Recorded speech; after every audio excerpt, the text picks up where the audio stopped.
if it happens to be a light day and you just happen to catch me at the right time, yeah, come into my office. No need to set up an appointment. And that happened. Like that, that wasn't but that was the exception, not the rule. Most times it's, I need you to get on my schedule. So here's our card. Here's my card. Send me a calendar link, or you know what? Ask for my calendar link. Can I get on your calendar?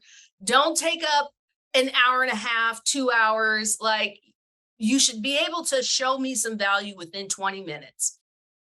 This is Outside Sales Talk, the best podcast for outside salespeople. I'm your host, Steve Benson, and we're here to chat with the world's top sales experts so that you can get their best sales tactics to level up your game. Welcome back to Outside Sales Talk. Today we're going to talk about payday conversations and how to increase your conversions. I've got Sonia Dumas with me, and she's the founder of Curio Haus, which is an innovative company focused on helping execution-driven leaders generate extreme results by scaling and building powerful offers. Sonia, welcome to the show. Oh, so glad to be here, Steve. Absolutely, glad to have you on. Should be a fun one. And you've been a speaker feature in a variety of interesting things. You author at the CPA Academy, Intuit Tax Pro Center, the Sales Expert Channel, and financialadvisor.com. And you do a lot of research focused on on scaling small businesses and cryptocurrencies' impact on business, which is super interesting. Yeah. Another thing that is interesting to chat with you about is that you were the purchasing director, and you've worked in a bunch of companies in the hospitality space, Starwood, SLS Casinos, some huge companies in the hospitality industry. And as a purchasing director, super interesting to get your perspective for field salespeople, because you were the person that field salespeople sell to. Absolutely. And one of the things is, especially in hospitality, getting to the purchasing director early in your conversation was so important. I worked a lot with the chefs, and especially in the restaurant side of things. And the thing is, a vendor would go to the chefs and convince them of all the great things they have to offer.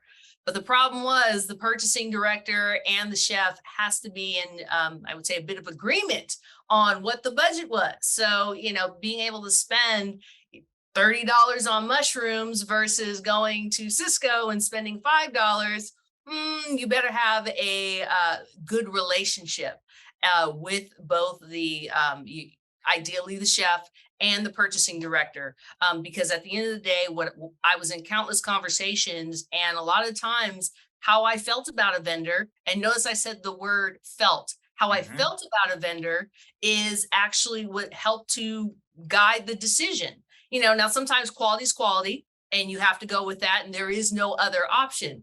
And so I did find that some of the best salespeople or the best sales reps out there were the ones that didn't really have any competition in their space as far as the quality that they offered, or maybe the product was very unique, or the service was very unique. And so if you have the opportunity, if there's something at your company that is unique that other vendors and competitors don't have access to, being able to present that can be what tips the conversation in your favor. But another thing that I found out was just seeing how sales rep, going back to how I felt. So a purchasing director is looking for a couple of things. Yes, money is top of mind, but that's actually, lower on the list. The most important thing I found as a purchasing director was, can you deliver on time at the quality of whatever it is we agree to? Because here's the problem. Especially for a restaurant, if a key ingredient does not deliver, and we have, an event of 20 people who are, high level, top, first class clients, and that key ingredient is missing, like the pandemonium that happens behind the scenes, right? The heads that get cut off or cussed out, all of that happens, and that stress hits the purchasing director, it hits the purchasing department, it hits the kitchen.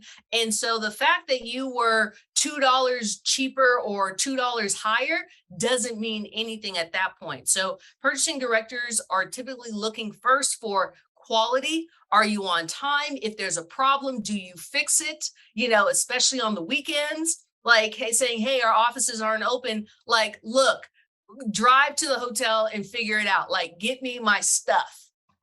And it only takes really one, no more than two of those occasions to lose that purchasing director for good. And unless the executives high up or the chef pushes to say, no, we have to use this vendor, trust me, that purchasing director is looking for a plan B. So does that help give some perspective?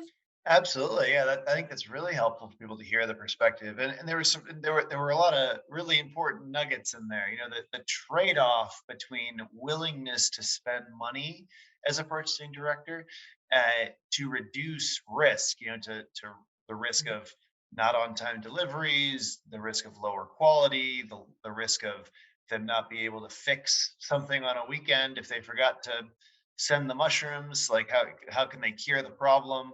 I think that's a really important thing for people to know is if you do have a better service and a less risky service Mm-hmm. to a vendor, the purchasing director and the people in charge of the purse strings on that side are more likely to pay more money for your product if you do have a better product, right? So it's so important to make sure that I guess there's tons of lessons there for a salesperson. You got to make sure you work for a great company, because if you work for a company that's not a great company, you lose deals, and it's not because you're not a good salesperson. It's because people ultimately are making a lot of their decision on the quality of the product, the risk of the product. Mm-hmm. Another thing was how you feel about a vendor, which is affected both by the product and how you feel about the person being no, you know, did they figure out that it's not just important to talk to the chef, but did they figure out, oh, I've got to talk to the purchasing director too and get the intro from the chef to you early in the process? Mm-hmm.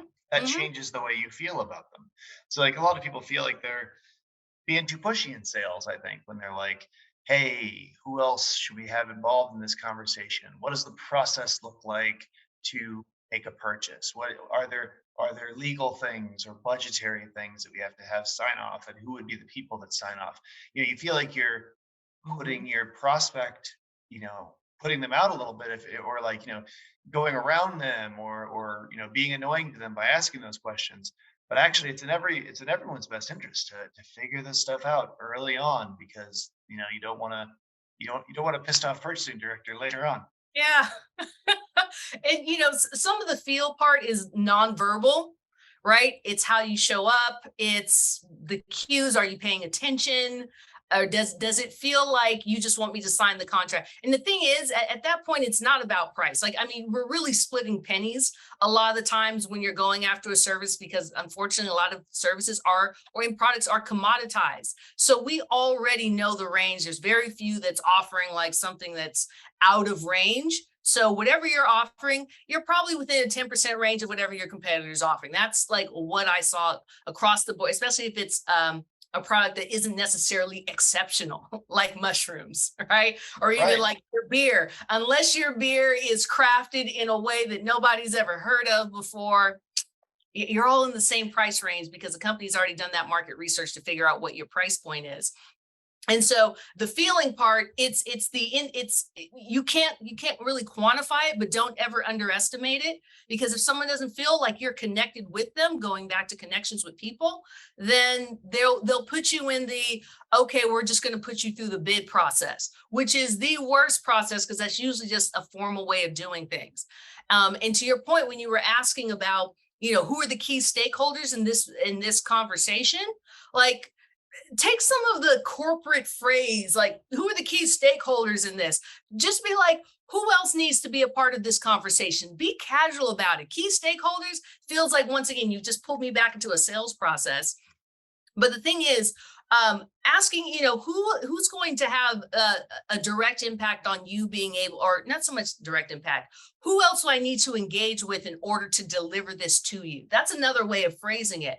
And the Mhm. reason why you ask that is because if, for instance, this product or service requires the C-suite to be involved, well, they're not just going, they have busy lives. It takes so much to get on the schedule of one one CFO, CEO, chief marketing officer. Just to get on the schedule of one of them is already difficult. To get on the schedule of 3, 4, 5 of them, it has to make sense. It has to be worth everyone's time. So being able to ask whoever you're engaging with, whether it's the chef or the purchasing director, to say who else is going to, who else needs to be a part of this process as far as me being able to deliver this. I can tell you for most purchases, the CFO is not getting involved. The CEO is not getting involved. That's why they hired their people to do that for them. And so just find ways to figure out who else needs to be a part of the process. And if it is no one else, if it stops and ends with that person, but if you know there's a purchasing department, then find out, what that looks like. So it's about being inquisitive and being flexible to the situation.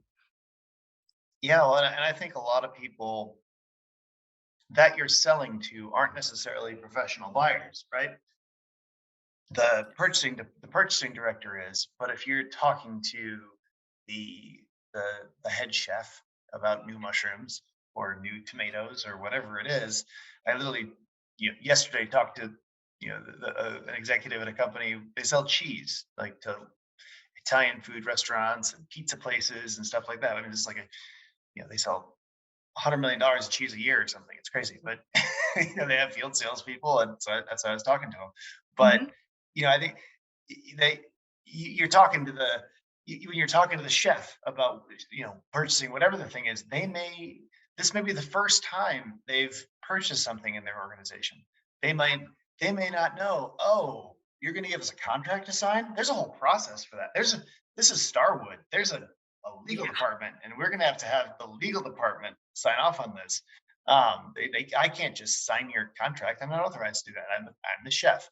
Hmm. Um, and so you're doing them a favor if they may not be experienced buyers. You're doing them a favor by asking these questions that are such important questions that ultimately block your deal from getting done down the line. I Hmm. think we might have to retitle this this episode Yeah. to conversations, connections, co- conversations, connections, conversions. That'd be Yeah. Yeah. I don't know. Culinary Culinary conversations, conversation. connections, and conversion. I don't know. I don't know if we can say that 4 times fast, but Uh-huh. I think so. And here's the thing. Another way I've seen, since we seem to be focused on food service, let's focus on food service, right? So food service reps. One of the things I've seen companies do well is whether it's spirits and alcohol, or it's cheeses and truffles, is they create an experience not only for the chef but for maybe some of the servers and the purchasing director. So a lot of the times, especially the ones that were smart and they got it, they actually invited me to a tasting with the chef. So as a Mm, purchasing, so when you don't do it right away, you say, hey, chef, let's follow up. I want to bring in a flight, right? So use their language, right? A flight or a course of cheeses or truffles or tomatoes for not only you and your staff, but also the purchasing director or whoever else, that other person that's involved in the purchasing process. Hey, if it's legal, trust me, no one turns down food, right? Food and alcohol, no one's turning that down. I can have a busy day, but oh, wait a minute, we're trying out these new cheeses. Look, I'm a foodie. I will drop a meeting if for a it's tasting. if it's afternoon, you're totally golden to do a tequila flight tasting at work. I mean, Yes, that's how yes, isn't that the rule? that is. And so timing it, right? Don't do it first thing in the morning, but do it towards the end of the day, obviously before, main service times. But the whole thing is that as I'm tasting your cheeses and your truffles and your tomatoes, like, one, I'm enjoying the product. So I'm seeing that this is a quality product. So when the chef says this is the best, I can be like, yeah, chef, it is the best. So all of a sudden my ability to want to object to anything has pretty much gone out the window because my taste buds or has been activated. And this Hmm. goes back to feeling, right? Dopamine starts to get released. Everyone's feeling good and laughing. All of a sudden that contract of can you shave off $1 turns into how soon can you deliver? Yeah. And so just keep that in mind, that as you create experiences for your clients in a way that's a little bit different, especially if you're in food service, you have so many options that, someone selling software can't necessarily, you can't taste software. That's why I think that's why maybe sometimes it feels like a commoditized business. Well, Like, I think that's important though, right? Like whatever you're selling, I think it's important to make it a truffle, right? Like Yes. if you want to have that, the second part of our talk today, connections, you got to make your product a truffle, even if it's, manure that you're selling to farmers, right? Like you got to make it fun. You got to make it exciting. And you do have to connect with people over it. And if they're interested in buying it, even if it's something as boring as software, it's because they're going to get value out of it. So you can connect, you can let them taste the value that they're going to get, and that's interesting to try, even if it's not as delicious as a truffle. Right.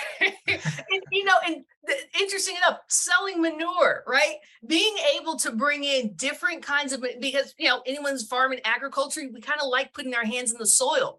So if Mhm. you're selling manure or a special compost or whatever, bring a flight of that so people can there's something about the tactile experience that you can touch. Look, someone who's buying manure has touched manure and a whole bunch of other things that most of us would never do. That's right. They're ready to get up to their elbows. Right, right. And they know the smell, the texture, the grittiness. They know all kinds of science about it that beyond me. I'm like, what's my local landscaping selling? That's what I'm buying.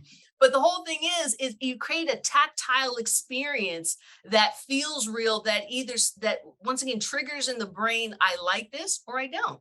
So obviously, if you have a crappy product, right, you have some Home Depot manure that you're trying to sell off, you may want to upgrade it, right? Put some amendments in there to make it like extra black gold, whatever Mhm. that. And in your time as a purchasing director, what are some things that really stood out to you as being great sales practices, and what are some things that stood out to you as being big mistakes? I think big mistakes, just cold emails out of the blue. I pretty much deleted most of them. Solid. One of the things is what was done well is that certain reps would actually show up, but they wouldn't show up to say have a meeting with me right now. That's also another big mistake, to say, okay, I'm going to sell you right now. It was the best ones came in, they respected my time, right? Because I'm stressed about running, a 200 room hotel with 3 restaurants. I don't have time to drop everything so I can, buy whatever it is you're selling at that point. Which is So often the case with the types of yes. reps that are listening to this podcast. I mean, this is people, their job is to sell something to someone who is a decision maker, who is often a very busy person and very hard to reach.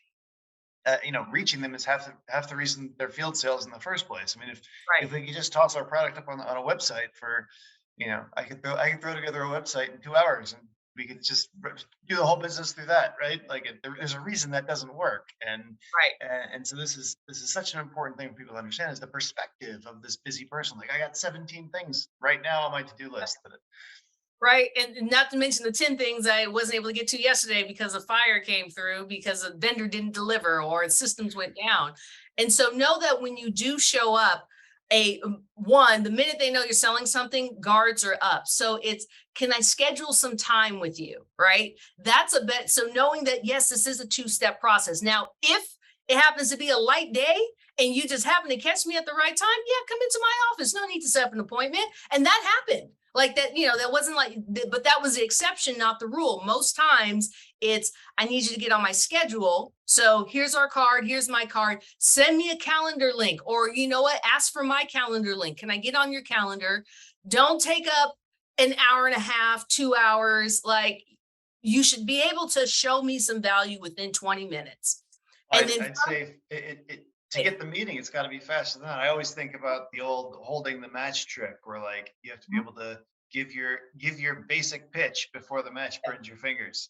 right, right. Like, Well, I'm saying the actual meeting after that. So yeah, yeah. so do the match thing, right? You got to match, and that actually may be a cool trick to do with your clients. Okay, I don't. They're going to be worried you're going to burn your fingers, but it's Wait, fun. you're in a Starwood lighting up books of matches there. Yes, yes. The fire department is going to love you. That's But not that's not how we make connections. Maybe no, that's how we make a good conversation. But this is true. But the whole idea is that knowing that it's, at least in the world today that we live in today, this is a multi-step conversation, right? So the first drive there, it's let me get on your calendar. Then the next one is, once again, if we're focusing on food service, you need to show up with something to to grab the appetite, right? Whatever that is. And then from there, knowing that, yeah, the third one may be a phone call or it may be showing up again, but know that you're at least in this for 3 meetings. And in that way, no one feels rushed. Everyone understands what's being offered, and then they're able to make a rational decision. But if you have, I mean, hospitality is insanely busy. Like there's no, even though front desk looks calm, everyone is always in a state of anxiety and stress and pressure for the next guest that's coming through, for the next event that's coming through. So you interrupting that moment or that process it's not going to fare well if you try to push your way through that door. It's better to be able to say, hey, I understand. And it's not so much I understand you're busy. We're all busy. So it's more of like, hey, I understand your responsibilities, or I understand that, you know, your schedule's tight today. Is there a way I can get on your calendar, you know, later on this week, next week? Like, you know, give people the flexibility. And that's the thing that hospitality, unfortunately, doesn't offer its employees. I always say this: hospitality is hospitable to everybody except the people who work there. Like, just remember that. Like, just because you're in hospitality, you're not about to get, you know, the experience 5-star service unless you've actually checked in as a guest. If you haven't and you work there, it's not a hospitable place. That's the reality. It's a business, and it's an intense business. Very much so. Yeah, and you're bringing back all kinds of memories. My job all through college was, I did weddings for the Radisson and Madison. I was like banquet wait staff for the Radisson in Madison, Wisconsin. So that's where the name Badger Maps came from. I went to Madison, Wisconsin for college, and so that was my job. So you know, it's a frantic industry. It's like, it was wild. It was, you know, what there's a wedding today and there's a wedding tomorrow, and they're Yeah. everybody's going to be drunk and hungry and dancing and trying to do the worm on the dance floor and broken glass, and it's a real shit show.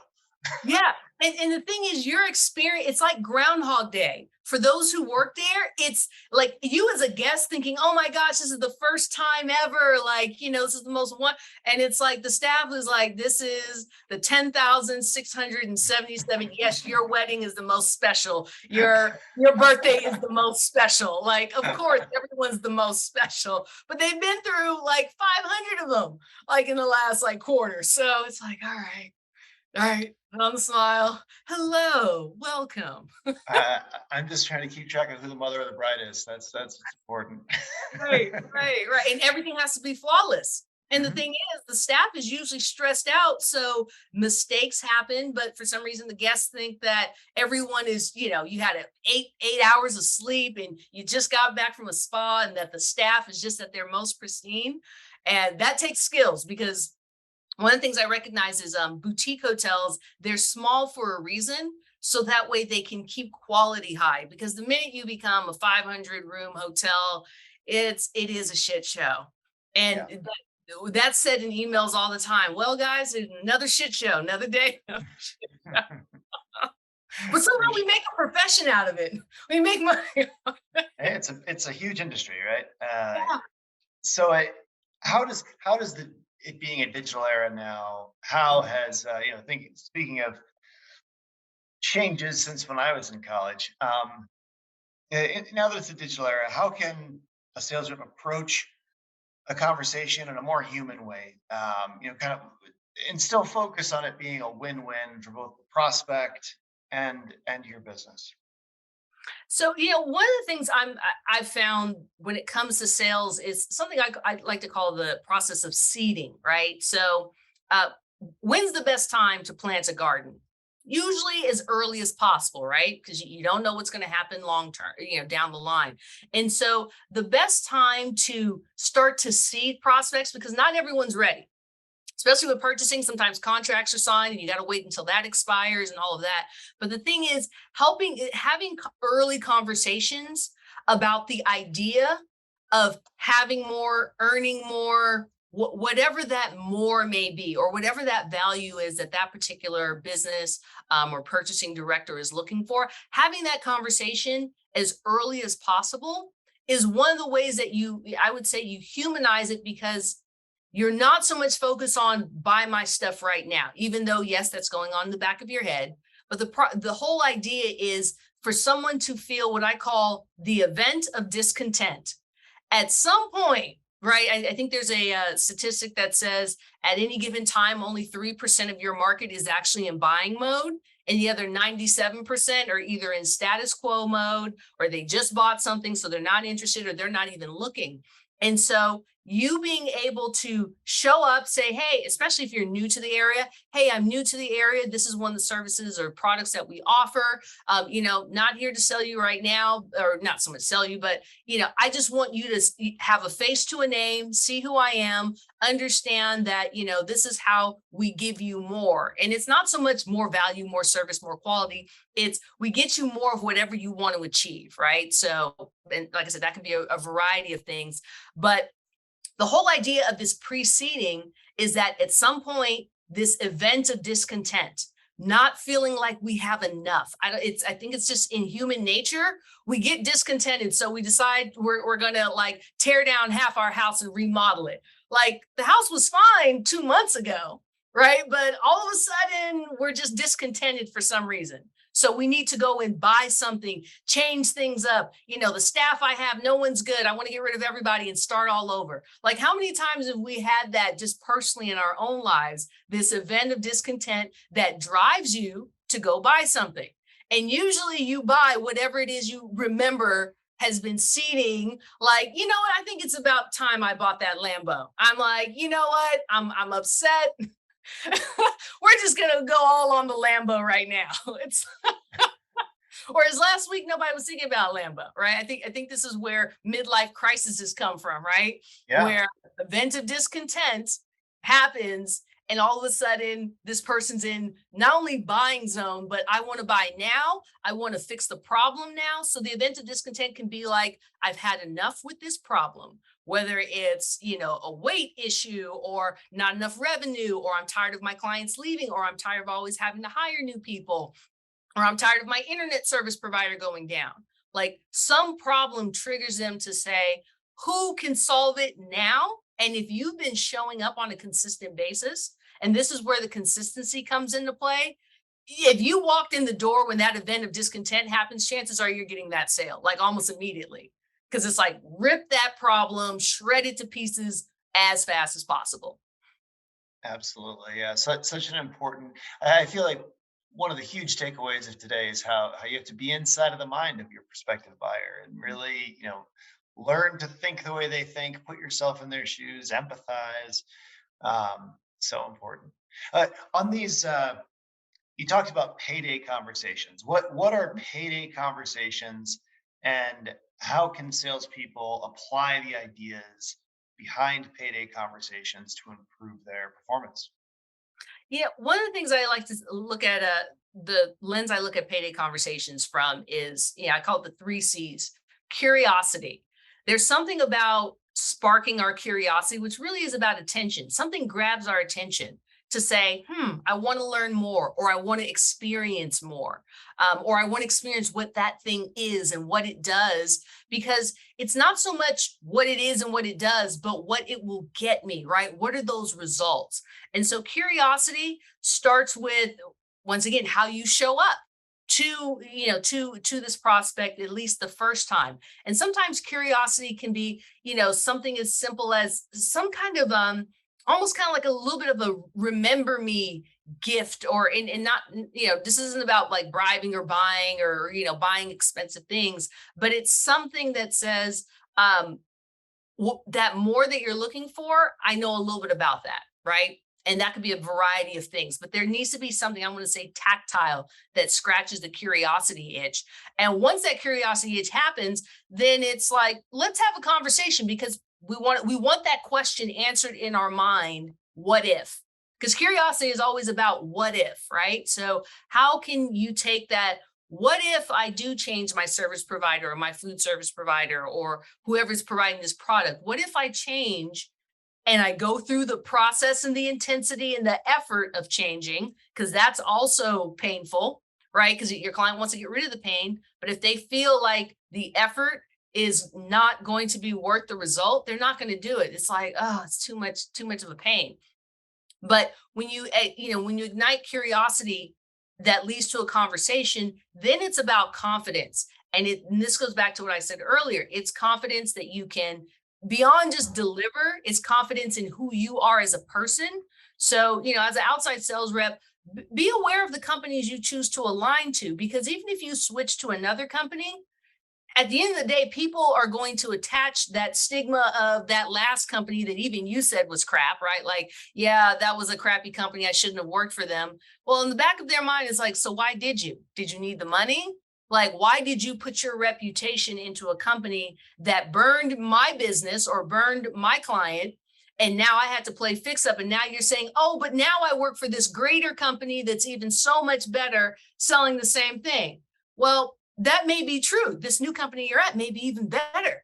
But the problem is my experience with you was negative. And so that's going to carry on with you. So just keep that in mind, that confidence is in who you are as a sales rep to take care of business. Hey, just take care of me. Make it as no brainer as possible. And if that confidence is there, conversions are highly likely. I'll put it that way. Yeah, there's having confidence in yourself, and you're also building confidence or trust in them about you. And I think that's both are so important to drive a conversion.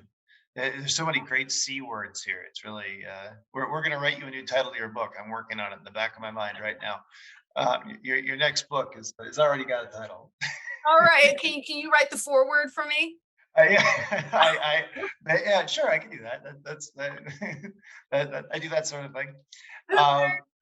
So you talked about curiosity, and I think curiosity is so important in sales. How can you be a curious person, but Mhm. also how can you build curiosity in what? And because this is the thing that jumped out at me that you were talking about. You were Mhm. talking. You hear all the time that salespeople need to be curious, but how Mhm. can you build curiosity in your prospect about you and your product?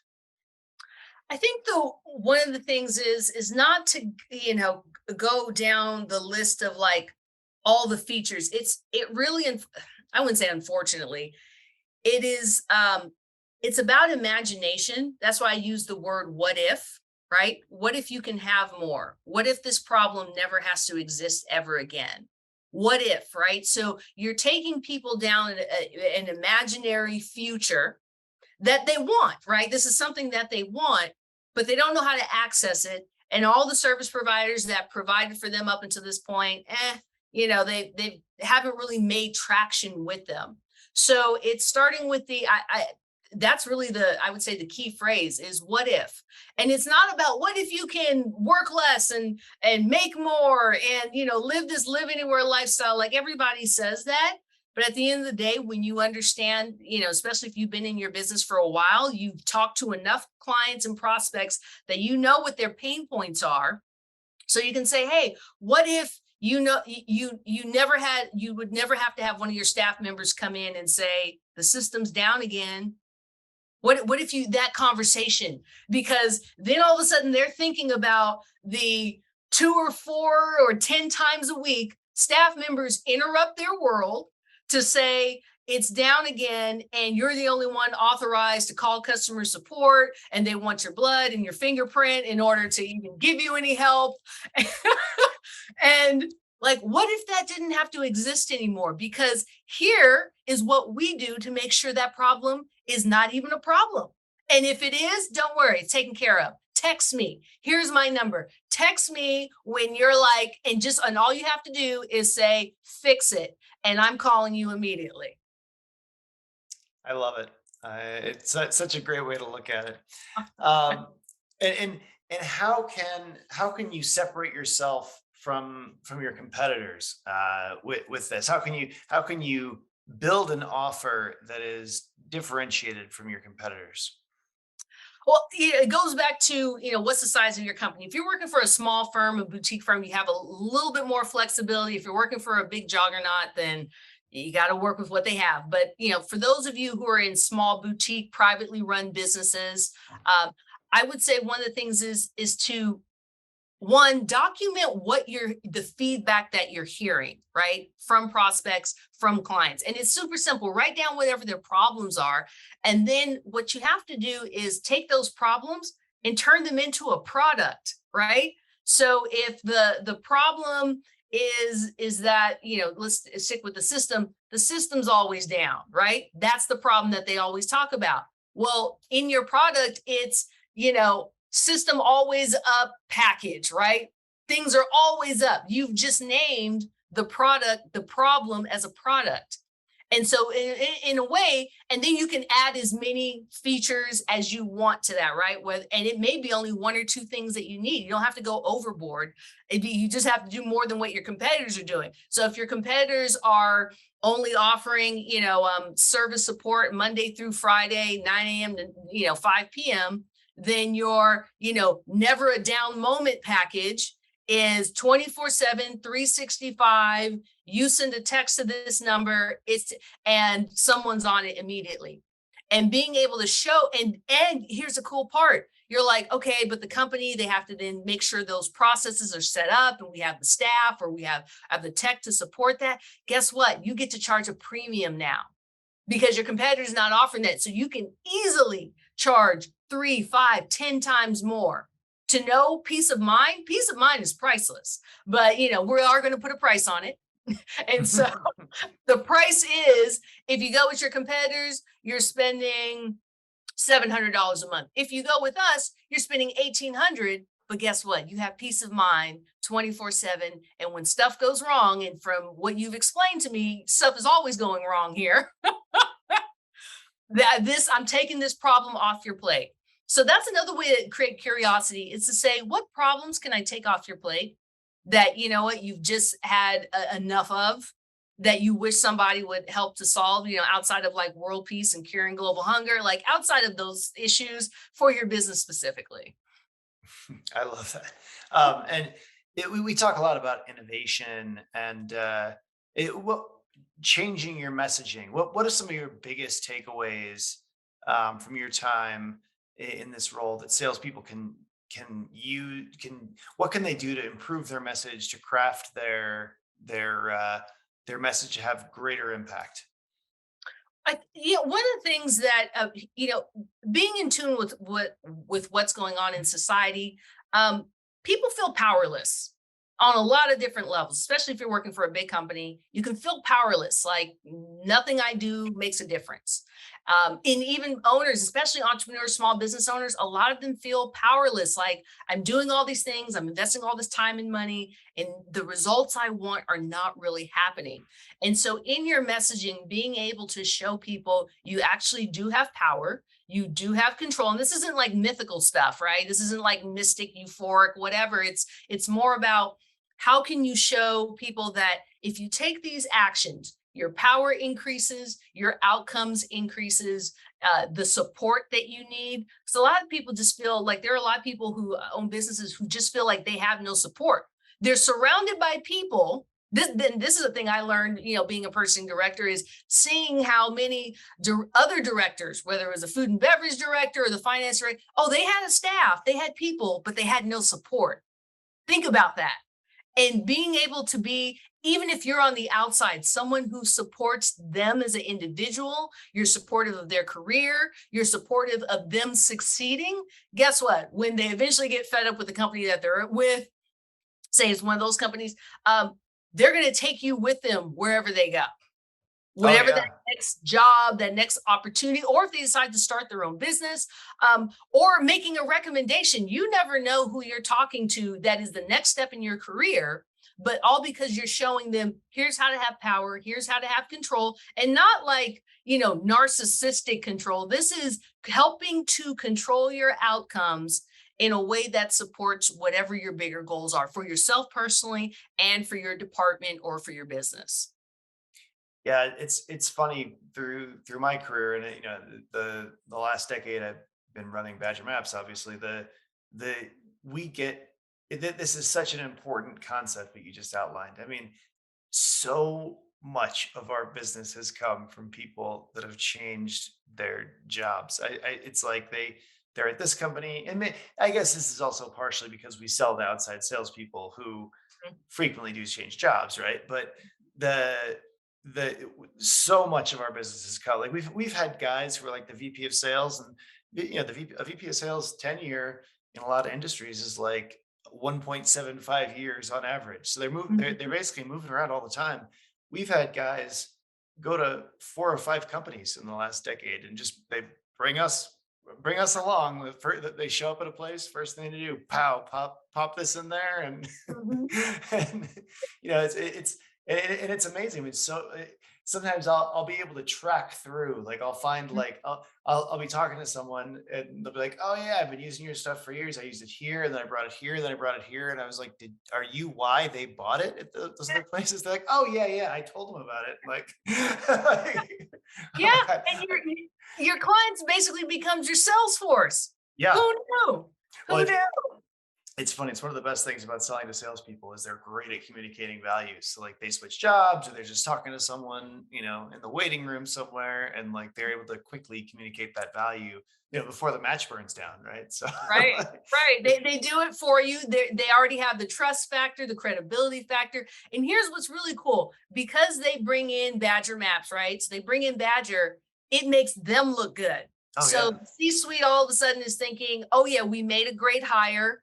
Whatever, additional bonuses or whatever extra was maybe like, we don't know if we're going to give. Oh yeah, this person we're absolutely going to take care of, because right out of the gate, you created a fast win for someone. Because going into a new company, doesn't matter how good you are, it's a bit stressful because you have to learn the environment, you have to understand the internal culture, the external culture, all of that. And to be able to have a win like, hey, this is how we're going to improve our sales process. Nah. yeah. Yeah. But I was just advising a friend of mine is just starting a new job at one of the big 5 tech companies, uh, and I was kind of chatting with me the other day because they wanted my advice on how to start and stuff, the two main things I said were, uh, first, work at least 50% more hours than you want to work in the future, and like for the first 2 or 3 months, just because then everyone's like, oh, they're a super hard worker. So like, because people don't like to change their minds. Once they've decided you're a really hard worker, or once they decide you're really smart, or once they decide whatever, people tend to stick with that decision. They don't like to rearrange their brains. Um, and so just work really hard, like just put in tons of hours that first 2 or 3 months, and and try to get some win. Try to don't try to like create waves or anything, but just like try to. I think this is especially true of leaders and managers. Like if you're coming in at a higher level in a company, like with a team, you Mhm. want to you want to bring in something that gets a quick win that everyone can point to, that they're just like, oh yeah, I mean, I don't believe we didn't know about that, or I don't believe we weren't doing it that way, or I don't believe we didn't have a process for that. And you know Sarah came in and just told us that existed, and nah, that was awesome because we were doing it the hard way. And there's 5,000. It's often easy to do with technology because there's 5,000 pieces of cool technology that all like automate this or that, or make this easier or that easier, save you time over here, whatever it is. But if you can identify, oh, here's a place where this organization is missing this piece, and I know about this piece from my last thing. So Mhm. it's yeah, work, overwork, and get a win under your belt, that in those first 2 or 3 months. Yeah, yeah, I agree. One of the things when back when I was developing and opening hotels is I gave myself, it didn't matter what the client was, 4 months, and in that 4 months, my goal was one thing: to at some point in a meeting have them say, "I trust you." And so everything that I did was to show that, hey, I can, trust Sonia to take care of things. And usually, and in the beginning, it took me a full 4 months. When I once I, hit my strides, 2 to 3 months, I would be in a meeting, we'd be talking with the clients, and you know what, go for it. I trust you. And internally, I'd be like, yes, I made Check. it. Check. Because all of a sudden will show me the budget and what's the bid process. All of a sudden that goes out the window because I became that filter through, you've taken care of most of the details and I now only have to do the final say off. And I know that there's really like no all the mistakes and the risks, not so much mistakes, but the risks you have filtered out 80% plus of the risks. that comes with me making this decision as a client. So, that's another thing. How can you help your clients see you're going to filter out 80% or more of whatever it is their real or perceived risks are? Filter it out. Let them see that, oh gosh, I don't even have to think about that anymore. Yeah, you don't. It's so true. Trust is so important. Yeah. What would be useful for our listeners to think? What would you say the best ways to earn trust are? Like how do you go about that? Like you obviously were doing it quickly, you were doing it effectively, you were getting to where you check the box on trust. How What would you do? What would you advise someone who wanted to get better at that? So I was methodical about it. So a couple of things. Trust is actually a symptom of consistency, right? Do you say what you're going to do? Do you do what you're going to say? It literally is that simple. Do you consistently show up however it is you're supposed to show up? So if you're showing up for a weekly meeting, there are some of us who are sticklers for time. So if you're consistently showing up 5, 10, 15 minutes late to a meeting, you may be like, so what, big deal? It's only 5, 10, 15 minutes, my Uber driver, whatever. Like nobody cares about the excuse. Like what it comes down to is you didn't respect my time. Even if you text or call to say, hey, I'm going to be 5 minutes late. If you are consistently showing me you're 5 to 10 minutes late all the time for things, then in the mind of your especially your buyer, the mind is what happens when an emergency happens where I can't spare 5 to 15 minutes? What happens when an emergency happens? Will you come through or will you be late? They're projecting into the future, the worst case doomsday escape from LA scenario, right? Independence Day, the aliens show up, worst case scenario. Well, the aliens show up, we all got different problems. but it's like, what's the worst case scenario in their mind? What you do consistently is being projected on that worst case scenario. So if you're consistent about whatever it is you do, so with my clients, it was consistently on time for meetings. It was actually, asking key questions that not so much challenged them, but made sure that they were thinking through all the nuances of whatever that deal was. The other thing is I made sure that when they expose me to the rest of their team, whether they're executives or their staff, made them look good, right? Like being able to show this was a good choice. You can trust your director's judgment because you know what? I'm coming in with things that are of value to you. And so I would say consistency, professionalism, and speed. Speed is a relative thing. You do teach people how to treat you. And so if you're responding to emails at 2 o'clock in the morning, unless that's your business, right? You're in the package shipping, and yeah, 2 a.m. emails is normal.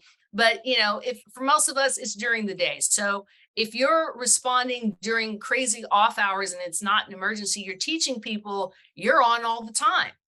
And you're actually setting yourself up for failure. You're setting them up for failure because they're going to think anytime they send you something, they should hear back from you in 5 minutes. And so trust is also about setting expectations to say, hey, here's when I get back to you. And if I can't, I'll communicate that to you, or I'll have somebody else follow up. So it's about also setting those expectations. And if you just do that, nothing I said is complicated. If you just do those simple things and you do it on a consistent enough basis, within, I would say, like I said, it took me on average 3 to 4 months to hear that I trust you phrase come out of my client's mouth. But once that happened, not only did our business relationship get better, and not that it was bad to begin with, but it was like things were more fluid and easy and it felt effortless. I had clients who were trying to hire me directly. They were like, can you come work for me? No. Because then things would change. It wouldn't be as good. But to your point, when they moved to other hotels and they did other things, guess who got a phone call? Hey, I'm working on this project. Can you take care of me? Absolutely. Send me over the documents. Let me take a look at it. Let me give you my feedback before you meet with the executives. Absolutely. Yeah. And that's one reason why it's so tough to switch careers mid career, right? Switch industries or switch what you're doing. It's great to be like, pick the path that you want to be on. Like, outside salesperson's a great one, right? Like, pick the path that you're on and stay on it for 25 years. Cause then, after 20 years, you know so much about things, so many people, you've been selling to the same industry for this whole time. And you can really build so much value that way because you're an expert and you're trusted and you know a lot of people already. You have the Rolodex. Yeah, and it's interesting how we've come full circle back to this. Who do you know? Like any of us can go to Google and find somebody to fix any of our problems, right? But at the end of the day, like how many of us ask our friends, the person that we run into every time we walk our dogs, hey, who do you like? When I have a little 7-month-old fur buddy, and I'm like, okay, he has to get groomed. They have to board him sometimes. Do you think I went to Google to figure out all that? No, I saw some other lady walking a small dog. Who do you use? Complete random stranger, right? I could ask Google or I can ask her because her dog looked like it was happy and healthy and had a great cut. And so just know that we're back in this time of who do you know? Send me their information. And that's like 80% of the buying process right there. And being that person of you're my guy, you're my gal, you're the person that I get to set that I can send people to. And if you are, guess what? I look good. I kind of feel a little good about myself. Yeah, I sent them to Steve. He's a rock star. He's gonna knock it out of the park. And then my friend's gonna call me and say, oh my God, I'm so glad you made that recommendation. I'm like, girl, it's on me. It's all good. Let me take you out to dinner. Yes, let's go to that Michelin 3-star. Like I did it for me. It wasn't about Steve. It was about me. It was about me getting free dinner. Dinner at a Michelin restaurant. Let's be clear Very about that. specific. Well, so the next section is sales in 60 seconds. So, quick questions, quick answers. First of all, we haven't touched much on your crypto expertise, but since you're super familiar with the crypto world, what are the impacts that you're seeing it have on sales? A couple. Well, let's see. Right now, yeah, right now it's just more of a trend. But the thing is, at some point, cryptocurrencies will have an impact on sales from a payments standpoint. Some vendors will want to pay in Bitcoin. So just be aware, just know how to have that conversation. Hey, can we pay you in Bitcoin? Oh, yes, we do have that system set up. Or what's Bitcoin? Ooh, you may lose that sale because you don't necessarily understand Bitcoin payments and what's happening with Bitcoin. So I would say for right now with sales, it's from a payments side, and then perks. Some companies are offering like reward programs that are payable in Bitcoin. So just know that. So find out, talk to your executives to say, what's our perks and payments, right? PP, perks and payments program or initiative around cryptocurrencies, specifically Bitcoin, because that's the largest. And what would you say your number one rule is if you're for a sales team to really scale? To really scale, I would say help, at least with your prospects, help people make a decision and not a choice. A decision means that you are selecting something, it's decide. You're selecting something and ignoring all other alternatives or cutting off all other alternatives. A choice is pick 1, 2, or 50. And that's overwhelming. So the more that you can help people make a decision in a particular direction to get them to their goal, that I find if that's your foundation, you'll grow leaps and bounds. And you have a ton of sales courses. What's the biggest lesson you've learned while teaching sales courses? Implementation. Nobody wants to really do the work. They like the idea. They get inspired by the information, but just know that we live in a world that if you can basically create a done for you. A lot of us are in the just do it for me zone. And so because implementation is actually where the dissatisfaction kick in. They may love the content, the ideas inspired them, but then dissatisfaction kicks in because nothing was implemented. And then they go through and buy the next shiny object and the next shiny object. And then at the end of the day, it's like, well, did you implement any of this? Oh, no, I didn't have the time, or I'm not technical. I'm not a developer. I don't really do tech, or what, the 101 excuses. So the more you can take the effort and implementation part off of people's plate to say, hey, we can do this for you. Once it's scaling, we'll go through the roof again.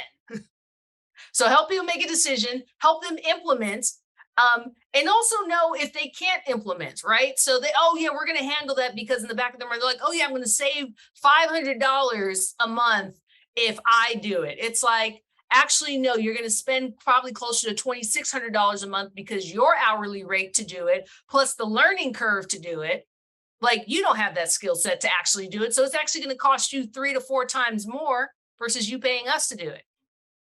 That is so often the case. So is there a trend that you'd say is going on in the world right now? It's July of 2022. Is there a trend that you feel like you've come across in your research or your teachings that not many people are talking about, but you think would be a really helpful one for salespeople to understand? Yeah, you know what's interesting is what I would call like niche advertising. And so, or basically niche sales. So being very specific, and niche is not necessarily new, but here's the thing. Like there are some company, like your company may be spending like thousands on Facebook ads, Google, LinkedIn, right? And this is like real broadcast based, but what we're actually seeing is that there are your basically leads and prospects are the conversion rates are a lot higher when you actually niche into your clients or ideal prospects industry. So for instance, if the industry is accounting, advertising on Facebook and LinkedIn, yeah, you'll do okay. But you advertise on one of the major like association channels, their marketing, you're getting the eyeballs of exactly who you want to talk to the tune of tens of thousands, if not millions of visitors per month, per week, that are all the same audience. And so it was almost a bit of a gold nugget we stumbled across in some of our research. We're like, oh, just niche. It's not just niche your clientele. It's actually niche your advertising as well. And this goes with what I said earlier: the seeding, being able to show up early in their minds of what if things could be better. And you do that by focusing on niche advertising. So Yeah, I couldn't agree more. It's and there's a lot of technology out there that helps us go after very specific markets. I love advertising on LinkedIn. It's a little expensive sometimes, but you can get your message right in front of people in this industry with this title. It's super powerful. I mean, if more people went on LinkedIn all the time, it'd be more helpful. But I think pe- if you get your message in front of people that get the most value out of your product, yeah. there's much shorter sales cycles. Mhm. They pay higher prices. It's worth more to them. It's the margins are better. People, it's really important from a marketing perspective to get a focused message in front of the focused group of people that get the most out of your product. Yeah, absolutely. So I'm going to summarize. I'm going to summarize the stuff we've talked about today, or at least I'm going to try to. And I'm also going to give you the title to your next book. It's a working title, so we're gonna have to massage it a little bit. But Okay. here's the title I got for you. Have confident conversations with curiosity to build connections and get conversions from competition with consistency. Oh my gosh, boom.